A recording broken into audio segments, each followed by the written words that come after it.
네, 안녕하세요. 앵커의 문태식 수석입니다. 이런 자리를 통해서 여러분 뵙게 돼서 반갑고요. 사실 장시간 앉아 계셨죠. 예, 많이 힘드실 것 같은데 힘드신 만큼 얻어가는 게 많았으면 좋겠습니다. 제가 오늘 발표할 주제는 데이터 프레임워크 기반의 IT 거버넌스 구축 사례입니다. 이제 저희 회사에서 데이터 프레임워크를 만들었는데 이제 좀 줄여서 저희 앵커 데이터 프레임워크이라고 EDF라고 합니다. 그래서 이제 그 부분을 사용을 해서 실제 저희들이 IT 거버넌스를 어떻게 구축했는지 핵심 성공 요소에 대해서 말씀을 드리고자 합니다. 네, 전체적인 목차고요. 첫 번째 장에서는 데이터 거버넌스 현황에 대해서 말씀드릴 텐데 실제 저희들이 데이터 거버넌스를 적용했을 때 하고 적용하지 않았을 때 정량적으로 얼마나 차이 나는지 아니면 글로벌 데이터 거버넌스 트렌드에 대해서 한번 말씀드리도록 하겠습니다. 이 장에서는 사실 이제 희망사항인데 누구나 다 아는 희망사항 두 가지에 대해서 제가 다시 한번 말씀을 드리고자 하고 3장에서는 실제적으로 저희들이 프로젝트를 할 때 무엇이 문제인지 한번 되짚어 보고자 합니다. 4장에서는 실제 이런 문제들을 모두 극복할 수 있는 핵심 성공 요소 3가지만 말씀을 드리고자 하고요. 그리고 마지막으로 요약을 하고 마치도록 하겠습니다. 1장 데이터 거버넌스 현황인데 첫 번째 이제 거버넌스에 아니면 넌 거버넌스에 대한 정량적인 차이가 얼마나 나는지 저희 앵커의 데이터 프레임워크를 적용했을 때 얼마나 많이 효과가 있는지 한번 보여드리도록 하겠습니다. 그리고 산업별 비교 사례도 한번 보여드리고 데이터 거버넌스에 대한 글로벌 트렌드에 대해서 말씀드리도록 하겠습니다. 이제 이쪽에 보시면 실제 데이터 부분에서 그 거버넌스라 하는 부분이 데이터 구조를 통제를 하거나 아니면 데이터 흐름을 통제하는 부분이 대부분입니다. 그 분야의 실제 데이터 프레임워크를 적용했을 때 기간적으로는 54.1% 정도의 절감 효과가 생깁니다. 그리고 비용적으로서도 47.7% 정도의 절감 효과가 생깁니다. 사실 믿기 어려운 수치죠, 그죠? 세부적으로 한번 말씀드리면 개발 생산성은 2.3배 정도가 향상이 됩니다. 그리고 시스템 분석 공수도 한 50% 정도 절감이 됩니다. 개발 기간은 20% 이상 절감이 됩니다. 그리고 유지보수 비용도 30% 정도 줄어들 수가 있습니다. 그리고 데이터 프레임워크를 통해서 기술 습득 기간도 한 50% 정도로 줄어들 수가 있습니다. 사실 여러분 강호동이 스타킹 진행을 했었잖아요. 그죠? 그때 제일 많이 하는 얘기가 뭐죠? unbelievable이죠. 그죠? 사실 믿을 수 없는 수치들입니다. 믿을 수 없는 수치인데 제가 저희 회사에서 이제 데이터 프레임워크를 만들어서 정권사의 차세대를 수행을 했었습니다. 수행을 했는데 한 2년 정도 수행을 했었거든요. 근데 사실은 여기서 가장 믿을 수 없는 수치가 어떻게 보면 개발 생산성일 수 있는데 저는 2.3배 이상이 될 수도 있다고 생각합니다. 어떻게 그렇게 될 수 있는지 뒤에 한번 얘기를 하도록 하겠습니다. 이 부분은 산업별로 저희들이 기존의 앵커가 사실 이제 데이터 흐름이라든지 아니면 이행이라든지 구조 모델링이라든지 이런 작업을 많이 했었습니다. 그렇게 수작업 대비 저희들 데이터 거버넌스 프레임워크를 적용했을 때 얼마나 많이 차이가 났는지 저희 이제 공사 부분에서는 기간이 71.5%예요. 그죠? 그리고 비용은 53.4%입니다. 그리고 비연행 같은 경우는 기간은 60%, 실제 비용은 30.8% 정도가 절감이 됩니다. 화재 같은 분야에서는 기간은 30%, 비용은 46.9% 정도가 절감이 됩니다. 사실 이제 저희들이 산업분으로 이렇게 이제 해본 부분은 어떻게 보면 화재 보험은 비즈니스가 가장 복잡합니다. 그러니까 비즈니스가 복잡할수록 사실 데이터 프레임워크를 적용했더니만 효과가 조금 줄어드는 그런 부분이 있는데 실제 줄어들더라도 30%나 아니면 40% 정도의 비용 절감 효과는 대단한 거죠. 그죠? 어떻게 이렇게 할 수 있는지 뒤에 제가 구체적으로 말씀을 드리도록 하겠습니다. 이 부분은 데이터 거버넌스의 글로벌 트렌드인데요. 실제 칼리도라는 회사 아시나요? 칼리도라는 회사가 사실은 글로벌하게 데이터 거버넌스 리더 회사입니다. 그 회사에서 이제 자체적으로 조사한 자료입니다. 조사한 자료에 보시면 데이터 거버넌스를 적용했을 때 어떤 분야에 대해서 데이터 거버넌스를 적용하느냐, 35% 정도가 실제 전체 분야에 대해서 데이터 거버넌스를 적용을 한대요. 35% 정도가.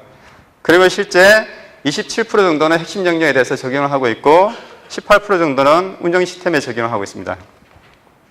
나머지 16% 정도는 실제 BI나 아니면 DW 분야에 적용을 하고 있습니다. 실제 많은 부분에 대해서 사실 데이터 거버넌스를 적용하고 있는 것이죠. 이 두 번째 데이터 거버넌스 글로벌 트렌드는 실제 DQ나 아니면 요즘 많이 얘기하는 MDM 있죠. 그죠? MDM을 만약에 우리가 구축을 했을 때 데이터 거버넌스가 필요하냐라고 물었습니다. 데이터 거버넌스가 필요하냐고 물었더니만 48% 정도가 사전에 데이터 거버넌스 체계를 구축을 먼저 해야 된답니다. 그죠? 그리고 32% 정도는 실제 MDM, DQ를 할 때 데이터 거버넌스를 같이 구축을 해야 된다. 그리고 11% 정도는 그렇게 특별하게 필요한 것이 아니다라고 얘기를 했습니다. 여기 보시면 실제 데이터 거버넌스에 대한 인식이 상당히 많이 확산이 되고 있는 것을 볼 수가 있습니다. 그죠? 근데 우리나라에서도 사실 이제 데이터 거버넌스라고 얘기하는데 그 데이터 거버넌스가 많이 적용이 되고 있습니다. 앞에 나왔던 메타 시스템 같은 경우도 사실은 데이터 거버넌스 일종이거든요. 그죠? 여러분들이 요즘은 차세대 프로젝트 할 때 메타 시스템하고 데이터 표준을 거의 다 적용을 하잖아요. 그죠? 그런 부분들이 사실은 데이터 거버넌스의 일부분이라고 생각하시면 되겠습니다. 네, 이렇고요. 2장에 제가 희망사항이라고 적어놨는데 사실은 누구나 생각하고 있는 희망사항입니다. 근데 서로 대치되는 두 가지의 희망사항을 한번 보도록 하겠습니다. 첫 번째는 프로젝트를 하려면 사실은 그 고객의 요구를 만족시켜줘야겠죠. 그죠? 고객의 요구를 만족시켜줌으로써 고객이 인정을 하게 되고 그러면서 자기 개인의 가치가 상승이 됩니다. 그죠? 그래서 개인의 성공을 이룰 수가 있습니다. 제가 얼마 전에 특정 프로젝트에 나가 있는 저희 직원하고 한번 얘기를 했더니만 이런 얘기 많이 하죠. 이 사이트 보고는 오줌도 누기 싫다고. 그죠? 얼마나 힘들었으면 그런 얘기를 합니까? 그죠? 근데 실제 그 프로젝트를 수행하는 사람이 그런 얘기하면 고객도 그만큼 만족을 못하고 있다는 얘기예요. 그죠? 고객도 만족 못하고 있고 프로그래머도 고생을 많이 하는 그런 게 사실 이제 현재 프로젝트의 현황이 아닌가 싶습니다. 반대로 사실 자기가 살아가면서 그 고객을 한 5명 정도만 이렇게 만족시켜주면 자기는 아마 앞으로 일하는데 사실 상당히 쉽다고 생각이 들 것입니다. 그래서 비즈니스 요구를 만족시켜주고 고객한테 인정을 받는, 그래서 성공하는 이런 삶이 하나 있을 것이고요. 또 하나는 사실 누구나 많이 생각하는 거지만 대부분 12시간 정도 근무하시죠. 그죠? 근데 우리는 정시에 퇴근을 하고 싶습니다. 그죠? 근데 주말에 한 달에 한 출근을 대부분 많이 하시죠. 한두 번씩은 하시죠. 그죠?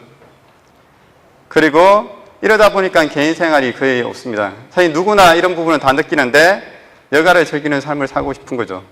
네, 실제 이제 이 두 가지 희망사항은 어떻게 보면 대치가 될 수 있습니다. 한번 보시면 첫 번째, 저는 열심히 야근을 해서 일을 열심히 합니다. 일을 열심히 해서 비즈니스 요구사항을 만족시켜주죠. 비즈니스 요구사항을 만족시켜주면 그러면서 성공적인 삶을 사는 것이죠. 그죠? 네, 두 번째는 나는 어떤 일이 있어도 정시에 퇴근합니다. 정시에 퇴근하면서 인간다움을 사는 거죠. 그러면서 개인의 성공적인 삶을 사는 거예요. 그죠? 근데 어떻게 보면 두 가지가 대치가 되죠. 그죠? 요 그림이 사실은 이제 경영에서 많이 얘기하는 갈등 해소도 그림이에요. 갈등 해소도. 두 가지의 갈등을 어떻게 극복할 것이냐. 근데 가장 좋은 부분은 사실은 나는 정시에 퇴근하면서 비즈니스 요구사항을 만족시키는 게 가장 좋겠죠. 그죠? 사실은 이런 방법을 찾아야 된다는 거죠. 근데 그동안은 그런 방법을 제대로 못 찾으니까 고객도 불만이 많고 본인도 고생을 많이 하는 겁니다. 네, 희망사항에 대해서 다시 잠깐 한번 짚었는데 세 번째, 그렇다면 과연 무엇이 문제인가에 대해서 이제 한번 말씀을 드려볼 텐데 첫 번째 제가 얘기하는 부분을 한번 주의 깊게 들어보시기 바랍니다.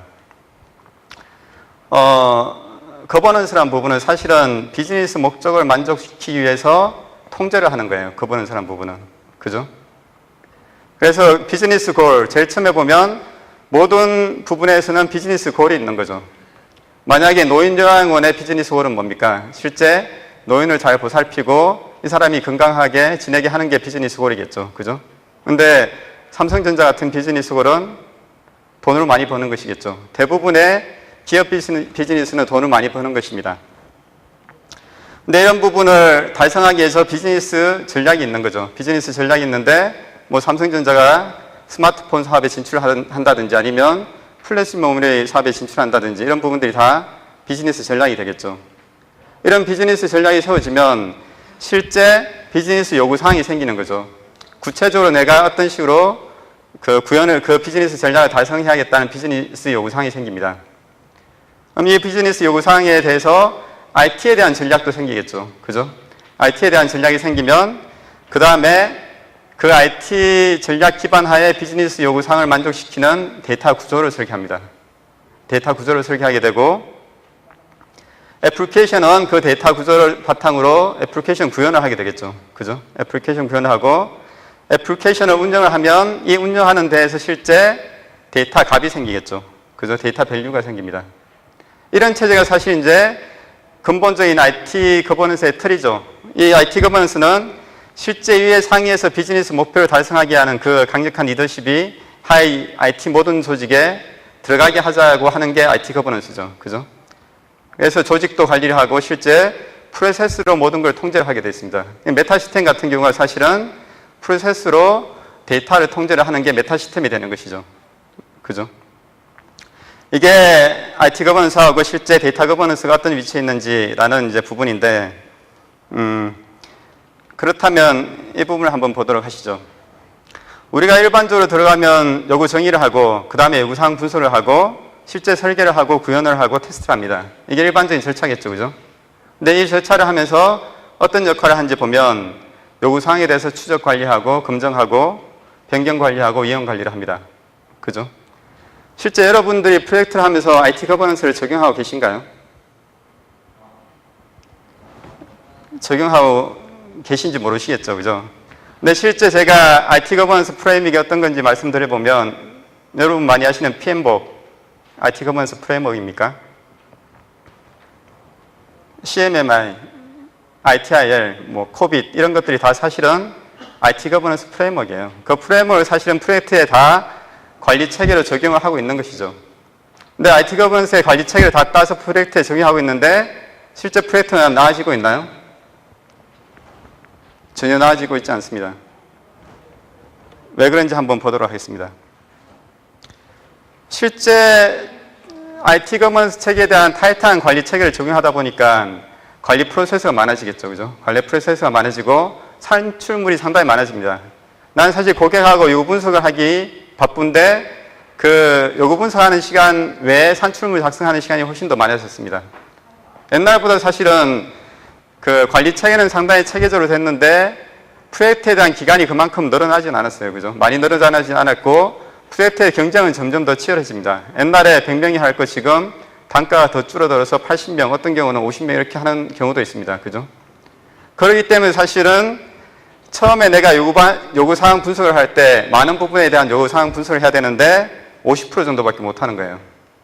제가 6, 7년 이렇게 이제 대기업 차세대를 하면서 느끼는 게 그 정도입니다. 요 수치는 이제 사람마다 다를 수 있는데 그 다음에 설계할 때 한 5% 정도 늘어납니다.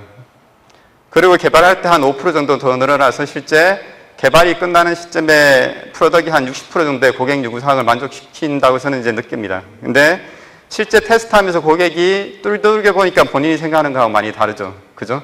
많이 다르니까 변경사항이 많이 생깁니다. 그래서 테스트 끝나는 시점에 보면 한 80% 정도의 요구사항을 만족시켜 주지 않나 싶습니다. 실제 IT 거버넌스 체계를 하면서 이렇게 하든지 아니면 기간이 더 늘어나서 더 많은 인원이 투입되면서 사실 이제 프로젝트를 진행하든지 그렇게 되겠죠. 그죠? 사실 거버넌스 체계를 적용하다 보니까 오히려 더 고객 요구사항을 못 만족시켜주는 그런 상황이 될 가능성이 많습니다. 그리고 이제 또 하나 문제점이 조직이 워낙 다양해졌어요. 그죠?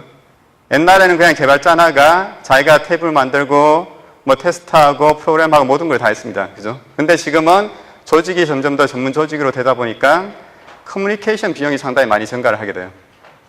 나는 개발자인데 고객하고 협의해야 되고 운영팀하고 협의해야 되고 실제 DA하고도 협의해서 테이블을 어떻게 설계할지 아니면 설명해 줘야 되고 테스트 조직 TMO하고 협의해야 되고 그런 커뮤니케이션 비용이 상당히 많이 증가를 하고 있습니다. 그죠? 근데 점점 체계화돼 사실 이게 어떻게 보면 나쁘다고 할 수는 없습니다. 그죠?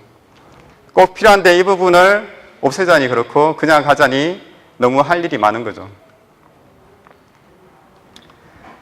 그 외에 제가 이제 중요 문제점들 이제 한번 짚어보면 설계 품질사는 이렇게 시간이 많이 적으니까 설계 시간이 많이 줄어들고 그리고 업무 영역별로 그냥 나눠서 설계를 하다 보니까 설계 퀄리티가 안 나요. 그리고 그러다 보니까 사실 이제 전문가가 들어가서 하지 않다 보니까 업무 담당자의 요구를 거의 반영하거나 아니면 차세대라는 그 차세대라는 시스템 대부분이 그냥 as is 시스템을 그대로 복사를 해서 투비에 대한 프레임워크를 얹어서 인터페이스만 바꿔서 차세대를 합니다. 그런 경우도 상당히 많이 봤습니다. 그죠? 또 하나는 구현 생산성의 한계인데 개발 시간은 상대적으로 많이 줄어들었죠. 줄어들었는데 실제 여러분들 다 프로그램을 손으로 하시죠? 혹시 발로 하는 분 계신가요? 네, 대부분 아마 손으로 할 겁니다. 이렇게 수작업을 하다 보니까 개발 품질이 많이 저하가 될 수밖에 없습니다. 설계 문서를 보고 내가 수작업을 하다 보니까 수작업에 대한 오류가 발생이 안 할 수가 없습니다. 그런데 사실 아까 뒤에 고객의 요구사항이 많이 바뀌다 보니까 설계를 다시 바꿔야 되죠. 정상적으로 하면 설계를 바꾸고 그 다음에 구현을 해야 됩니다. 근데 나중에 만약에 테스트하면서 기간이 점점 촉박하다 보면 먼저 구현을 하고 설계하고 동기화되는 부분이 점점 멀어집니다.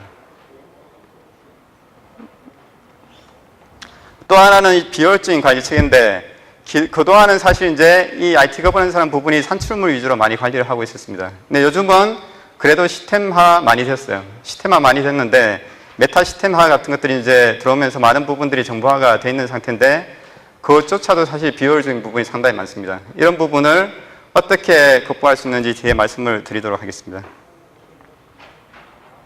그래서 어떻게 일을 하는 게 가장 좋으냐?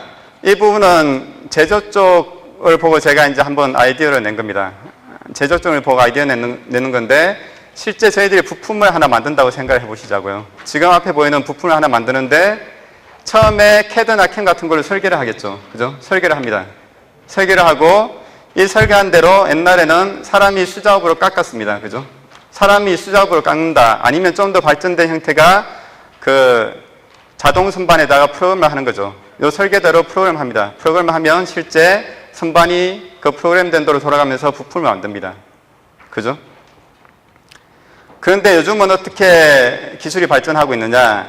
실제 그림을 그리면 이제 얘가 3D로 다 보여줍니다. 그죠?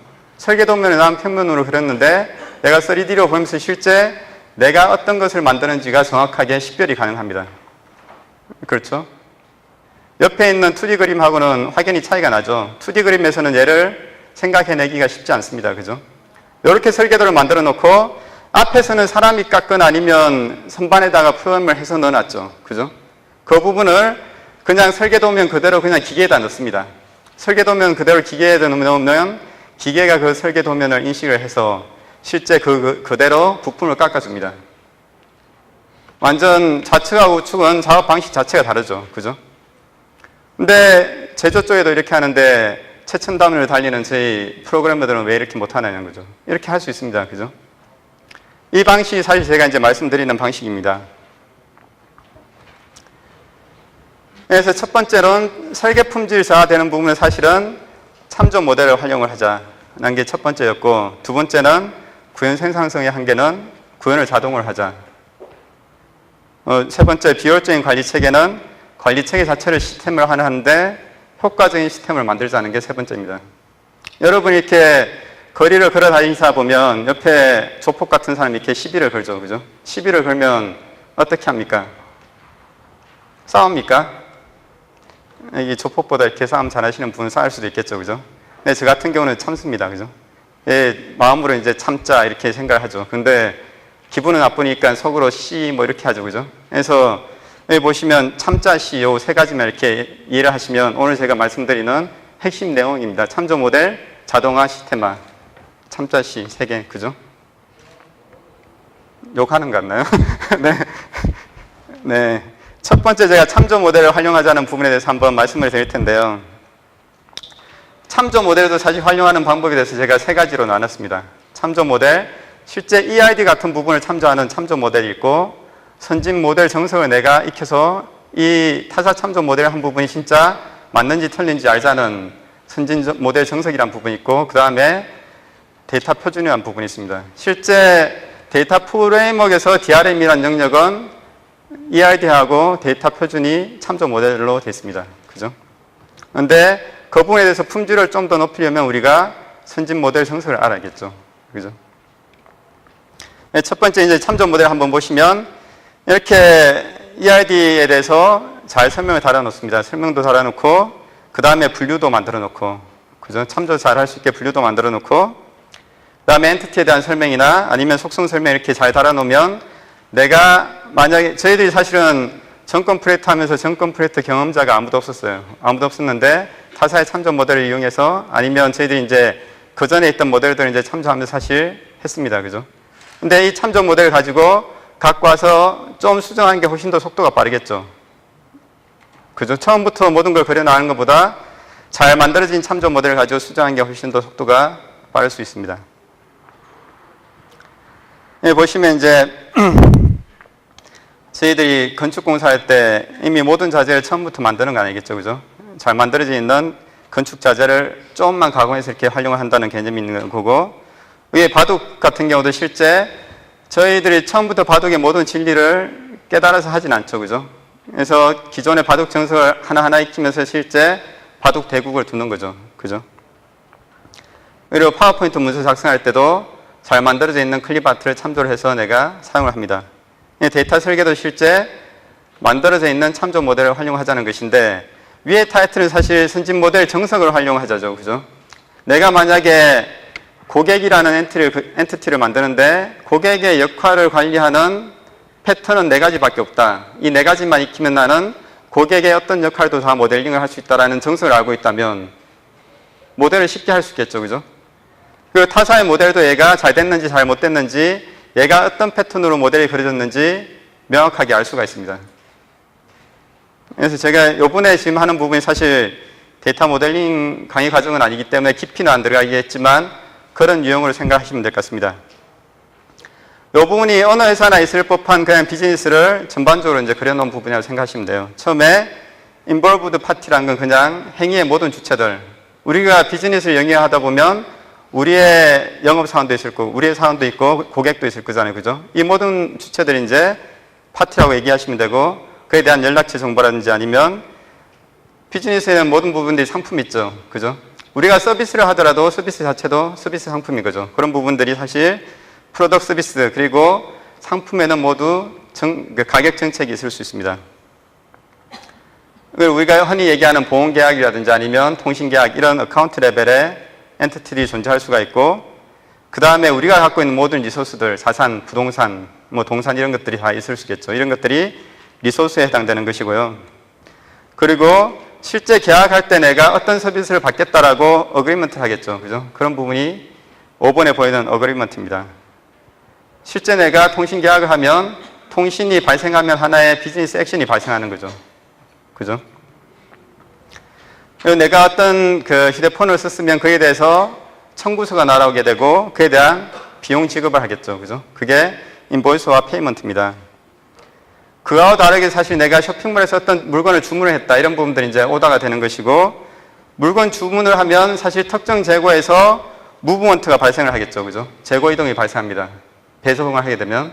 그런 부분들이 그 인벤토리하고 무브먼트의 관계입니다. 그리고 우리가 만약에 그 비용을 지급을 못한다면 미납관리 체계로 들어간 거죠. 사실 이제 이런 틀들이 전체 비즈니스의 유사한 틀이라는 거죠. 이 틀 안에서 각각 그 비즈니스 영역에서 내가 어떤 패턴들이 존재할 수 있는지, 만약에 상품의 유형 같은 경우에 상품 구성이 내가 5가지 상품 패턴만 알 수 있으면 우리 전 세계 모든 상품을 설계할 수 있다라고 하면 분명히 익히고 싶겠죠. 그죠? 네, 이런 과정을 사실 이제 저희들이 강의하는 과정이 저희 회사의 고급 모델링 과정입니다. 혹시 관심 있으신 분들은 한번 들어보시면 될 것 같고요. 그래서 이런 부분들이 사실 이제 EID로 이렇게 분류되는 게 커스터마라든지 아니면 프로덕트 서비스 아니면 서비스 릴레이션십, 프라이스 폴리시 이런 부분도 한번 보시면 될 것 같습니다. 서비스 카운트, 서비스 어그리먼트 이런 영역들이 앞에 하고 매칭되는 영역이라고 이제 보시면 되겠습니다. 그죠? 컨디션에 컨디션 어그리먼트까지. 이게 선진 모델 정석들이 사실 이제 기존의 모델을 간략화해서 이제 패턴들을 볼 수 있는 그런 모델들이죠. 그죠? 앞에 제가 이제 말씀드린 게 참조 모델을 하자, 선진 모델 정석을 알자라는 게 두 가지였고, 마지막이 데이터 표준을 활용하자입니다. 사실 이제 데이터 모델에다가 이렇게 데이터 표준을 적용해 놓으면 처음에 주문 일자란 부분이 있죠. 그죠? 주문 일자는 일자이기 때문에 일자 영역 안에 들어가 있어야 돼요. 그죠? 그게 도메인 무결성 검증이죠. 그 다음에 두 번째 있는 부분이 각각 고객 원장의 고급 번호는 실제 계좌 원자의 계좌 고객 번호하고 실제 도메인이 같습니다. 그죠? 도메인이 같기 때문에 얘 두 개 간에는 사실 참조 무결성 검증을 할 수가 있는 거예요. 그죠? 고객 번호란 부분이 사실 모든 테이블의 대부분의 고객 번호를 상호하고 있는데 얘를 다 릴레이션을 끄면 엄청나게 많아지겠죠. 그죠? 근데 내가 데이터 표준인 고객 번호라는 도메인을 활용하는 모든 속성들에 대해서 고객 번호에 있는 번호가 그대로 있는지 점검을 하는 게 참조 무결성 검증입니다. 세 번째는 추출 속성인데요. 저희들이 속성을 크게 이렇게 세 가지 분류를 할 수가 있습니다. 일반적으로 우리가 입력하는 일반 속성이 있는 것이고, 그 다음에 그 코드성, 도메인에 참조할 수 있는 이제 코드성 속성이 있고, 그 다음에 추출 속성이 있을 수 있습니다. 추출 속성은 여기 주문 수량 곱하기 주문 단가는 주문 금액이다 라는 게, 주문 금액이 사실은 앞에 있는 주문 수량과 주문 단가가 의해서 이제 생성되는 추출 속성이 되는 거죠. 그죠? 이런 룰까지 사실은 모델에다 다 반영해 놓으면 기본적인 데이터 표준을 가지고 데이터 밸류 점검을 다 할 수가 있는 거예요. 그죠? 이 컨셉이 사실은 이제 데이터 표준을 가지고 데이터 모델 검증도 하고 값 검증을 할 수 있는 그런 역할이 되겠습니다. 네, 보시면 데이터 모델의 표준을 적용하겠죠. 그 다음에 이 표준 적용의 한 부분을 참조 무결성 검증하는데 활용을 하죠. 그죠? 그러면 데이터가 만약 잘못 만들어져 있으면 이 잘못 만들어진 데이터를 가지고 다시 모델이 잘못됐는지 아니면 데이터가 잘못됐는지 확인을 합니다. 그래서 모델이 잘못되어 있으면 모델을 수정하는 거죠. 그래서 이 두 가지는 서로 보완 관계가 있는 거죠. 그죠? 데이터 구조하고 데이터 값은 서로 보완 관계가 있습니다. 두 번째가 구현을 자동화하자인데요. 보시면 구현에는 첫 번째가 데이터 구조적인 구현을 자동화하는 거예요. 저희들이 지금 이제 데이터 아키텍처 부분을 얘기를 하고 있기 때문에 애플리케이션 영역은 아니겠죠. 그죠? 애플리케이션 영역은 사실 UML 지금 2.1이 나오면서 반복 루프나 이런 것들이 다 UML 표기법으로 들어갔죠. 그래서 사실은 지금 UML 표기를 잘 해놓으면 걔를 가지고 소스를 어느 정도 자동으로 제너레이트를 할 수가 있습니다. 그죠? 그런 부분들, 애플리케이션도 분명히 앞으로 몇 년 안에는 다 자동으로 구현하는 걸로 이제 방향이 갈 거라고 저는 생각이 들고요. 실제 데이터 부분에서는 어떻게 자동으로 할 수 있는지 한번 말씀을 드리도록 하겠습니다. 그래서 개괄 개념 논리 물리 DBMS 정보가 이렇게 있는데 논리 모델을 처음에 작성을 합니다. 작성을 하면 얘에 대해서 물리 모델 자동 변환을 하겠죠. 그죠? 자동 변환을 하면 실제의 물리 모델하고 DBMS하고 연관관계가 있습니다. 연관관계를 실제 메타 시스템에서 정의만 해주면 이 테이블 자체가 자동으로 DBMS에 생성이 됩니다. 이렇게 생성이 되고, 이렇게 생성된 테이블 자체를 사실 DBA가 급하게 alt 명령을 쳐서 컬럼을 하나 추가했을 수도 있잖아요. 그죠? 그렇게 추가했을 수 있는 부분들도 있기 때문에 다시 DBMS에서 DB 카탈로그 정보를 수집을 합니다. 이렇게 수집한 정보 가지고 실제 우리가 만들어 놓은 물리 모델하고 갭을 비교를 하는 것이죠. 그죠? 그럼 실제 우리가 자동으로 만든 것 외에 따로 누군가 수동으로 만든 것까지도 체크를 해서 얘를 다시 모델에 반영을 한다든지 아니면 컬럼을 없앤다든지 그런 의사결정을 할 수가 있겠죠. 그죠? 이게 데이터 구조 구현의 자동화입니다. 두 번째는 데이터 흐름 구현의 자동화예요. 크게 보시면 이제 데이터 테이블을 자동으로 만들 것이냐 아니면 ETL 프로그램을 자동으로 만들 것이냐, 두 가지 중에 하나로 이제 보시면 될 것 같습니다. 실제 처음에 차세대 시스템을 하면 여러분들 데이터 이행을 많이 하죠. 그죠? 그 데이터 이행을 많이 하는 부분을 자동화를 할 수가 있습니다. 자동화를 할 수가 있고, 그 다음에 여러분 MDM이나 아니면 DWBI 구축할 때 ETL 프로그램을 짜시잖아요. 그죠? 매핑 정의서를 이용해서 ETL 프로그램을 짭니다. 근데 그런 부분까지도 다 자동화를 할 수가 있습니다. 저희들이 실제 데이터 이행 같은 경우는 많은 사례가 있고 ETL 자체도 자동화 구현 사례들이 저희들이 있습니다. 이 프레설에서 제가 이제 간략하게 한번 말씀드릴 텐데 50이 어떤 숫자인지 궁금하시죠, 그죠? 사실 이제 50 이 숫자는 제가 권력에 좀 굴복해서 적어놓은 숫자입니다. 제 마음에는 사실 20이에요. 20인데 데이터 이행을 사실 차세대를 하면서 얼마나 해야지 적정한가, 얼마나 해야지 비즈니스 애플리케이션에 대한 테스트를 가장 잘 완벽하게 진행을 해줄 수 있느냐라는 숫자가 저는 20이라고 봅니다. 그런데 맥시멈 50까지 할 수 있습니다. 사실 차세대 시스템을 하면서 데이터 이행을 50분 한다는 건 말이 안 되죠, 사실. 그죠? 그런 전례가 사실 없습니다. 근데 제가 정권 차세대를 하면서 데이터를 공식적으로 전체 데이터 이행하는 부분을 20회 정도 했고 비공식적으로 저희들을 테스트한다고 8회를 했습니다. 그래서 토탈 28회 정도의 이행을 했었습니다. 근데 그 부분이 기존같이 수작업 방식으로는 이루어질 수가 없다는 거죠. 어떻게 하냐면 처음에 저희들이 모델을 진행할 때 as is to be의 테이블하고 컬럼의 매핑 관계를 미리 만들어 놓습니다. 모델을 하면서 모델의 그런 속성을 표현을 다 할 수가 있습니다. 그렇게 이제 표현을 해놓고 예에 대해서 저희 이제 그 EDF라는 솔루션에서 데이터 모델이 어떤 부분이 매핑이 추가됐는지 자동으로 변경 체크를 합니다. 변경 체크를 하고 변경 체크에 된 데 대해서 기존에는 엑셀에다 다 매핑 정의수를 작성하시잖아요. 그죠? 저희들은 엑셀에다가 매핑 정의수를 작성 안 하죠. 실제 솔루션을 이용해서 매핑 정의수를 작성합니다. 이 소스인 테이블 A, B가 있으면 얘를 그냥 조인해서 넣을 건지 아니면 유니온을 해서 넣을 건지 이런 부분들을 시스템에서 매핑 정의수를 다 작성을 하고 컬럼이 그냥 단순하게 복사되는지 아니면 얘에 대해서 어떤 특정 가공을 해야 되는지 그런 룰들을 그냥 시스템에다 다 정의를 합니다. 그런 모든 정보들이 사실은 다 시스템에 있죠. 그죠? 이렇게 시스템에 있는 부분을 가지고 실제 ETL 소스를 자동으로 제너레이트 합니다. 이렇게 소스를 자동으로 제너레이트 해서 소스만 제너레이트 하면 실행을 하기가 힘들겠죠. 그죠? 그래서 저희들이 갖고 있는 잡 스케줄러에다가 자동으로 잡을 생성합니다. 잡 스케줄러에다가 잡을 자동으로 버튼만 클릭하면 몇 가지 패턴 유형들로 이렇게 생성을 해주고 이렇게 생성된 거 가지고 저희들은 그냥 이행 디펜던시만 다시 설계를 해서 수행을 하면 되겠죠. 그죠? 수행을 하면 그 다음에 이 이행 결과 분석이 모든 부분이 시스템의 데이터로 다 남습니다. 시스템의 데이터로 다 남게 되고 얘를 가지고 좀 더 그 대사 비교 같은 비즈니스 검증을 더 추가를 해서 실제 앞에 투비에 대한 모든 데이터가 이행이 끝났기 때문에 그 상태에서 앞에 제가 말씀드렸던 데이터 표준을 이용한 품질 점검을 전체적으로 한번 돌리는 거죠. 그죠? 이렇게 하면 사실은 소스에 있는 데이터가 우리가 원하는 그 룰대로 투비에 왔다는 부분을 거의 보장을 할 수가 있습니다. 그리고 모든 것들이 그냥 시스템화되어 있고 자동화되어 있죠. 그죠? 자동화되어 있기 때문에 이렇게 이제 프로젝트를 진행했죠. 만약에 내일 밤 9시 버전으로 저희들이 이행을 해야 된다라고 오늘 인폼을 알려줍니다. 근데 전사적인 이행을 그렇게 수행하는 건 사실 말이 안 되죠. 그죠? 근데 저희들은 시스템화되어 있기 때문에 변경 관리를 오늘 기준으로 한번 다 눌러보는 거예요. 그죠? 눌러보면 내 변경된 것만 빨간색으로 다 리스트되어 있습니다. 그러면 그 빨간색으로 나 있는 것들만 실제 얘에 대해서 이행률이 어떻게 되는지 확인을 해서 얘만 가지고 자동 소스 제너레이트 하면 걔가 그냥 잡에 자동으로 반영되고 얘를 실행하면 이행 테스트가 되는 거예요. 그죠? 하루 만에 이행 테스트 준비를 다 하는 거죠. 그죠?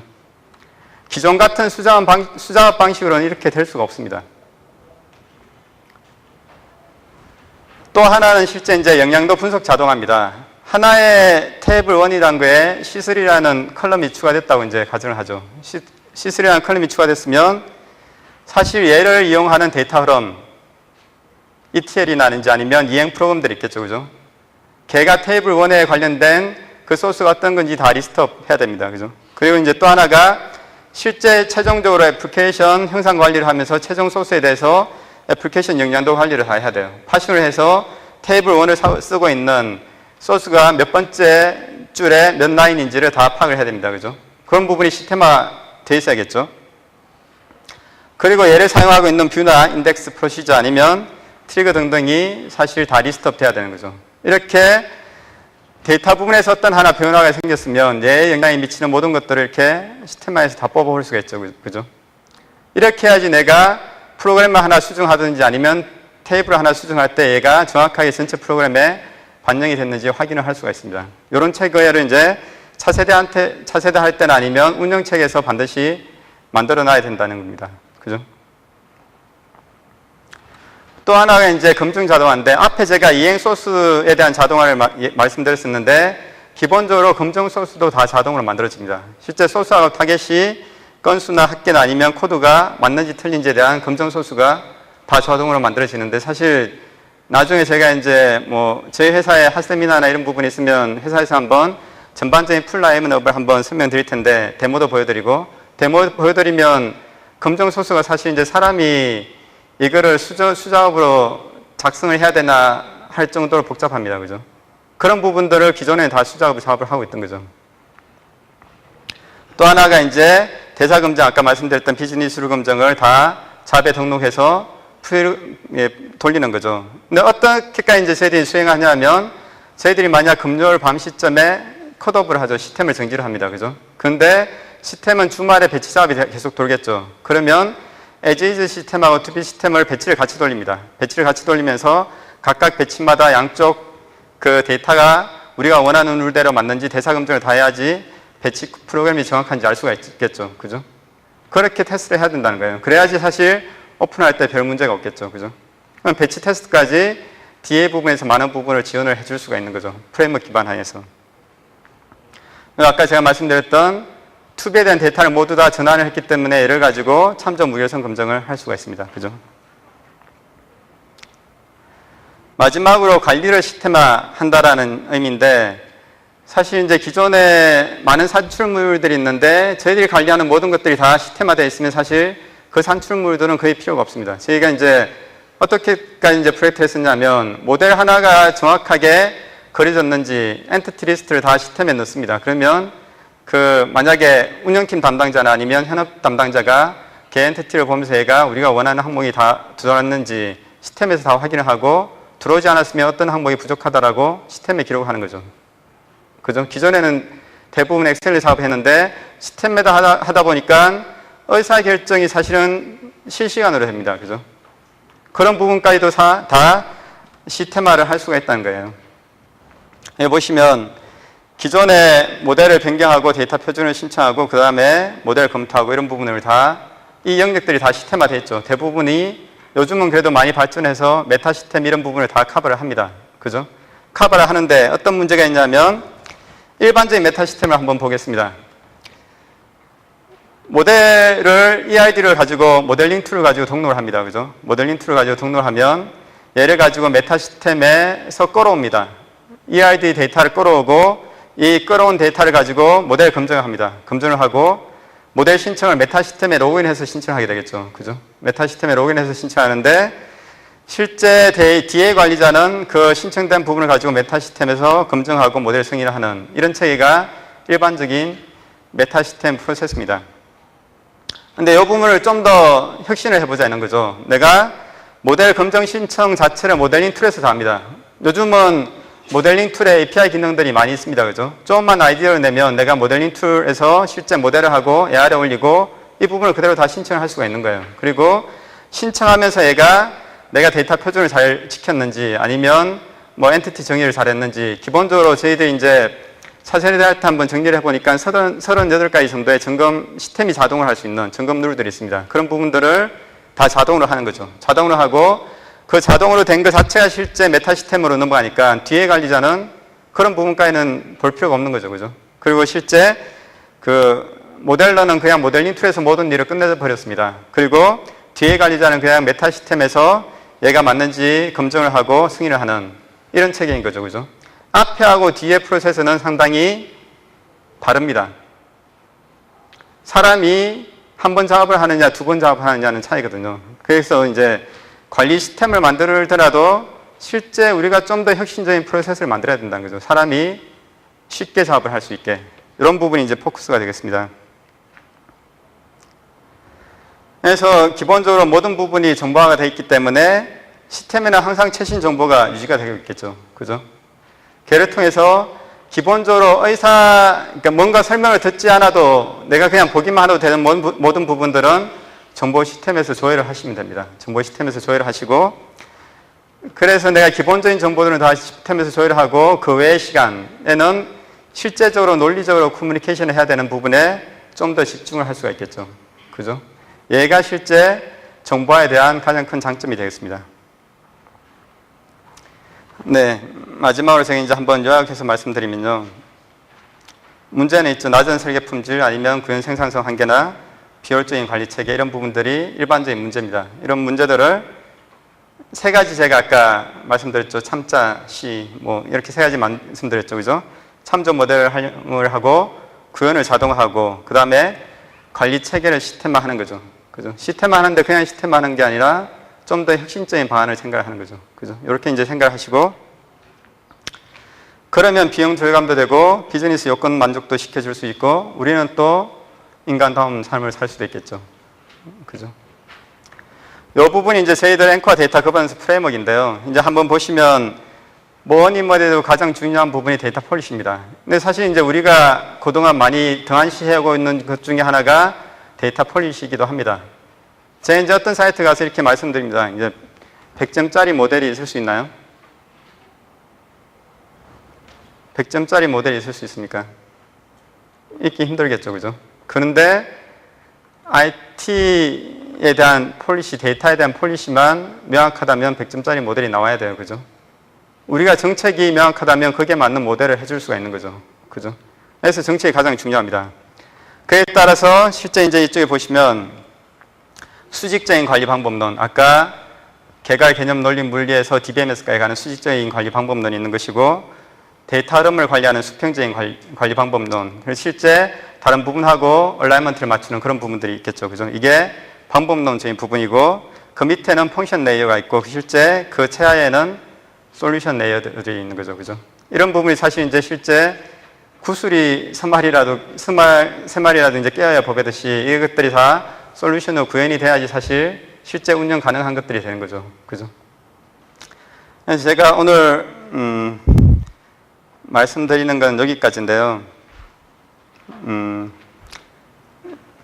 제가 핵심적인 성공 요소 세 가지 외에도 사실 성공적인 요소들이 많은데 사실 그 세 가지만 잘 활용을 해도 여러분들이 프로젝트를 수행하실 때 상당히 많은 효과가 있을 거라고 생각이 듭니다. 네, 장시간 경청해 주셔서 감사하고요.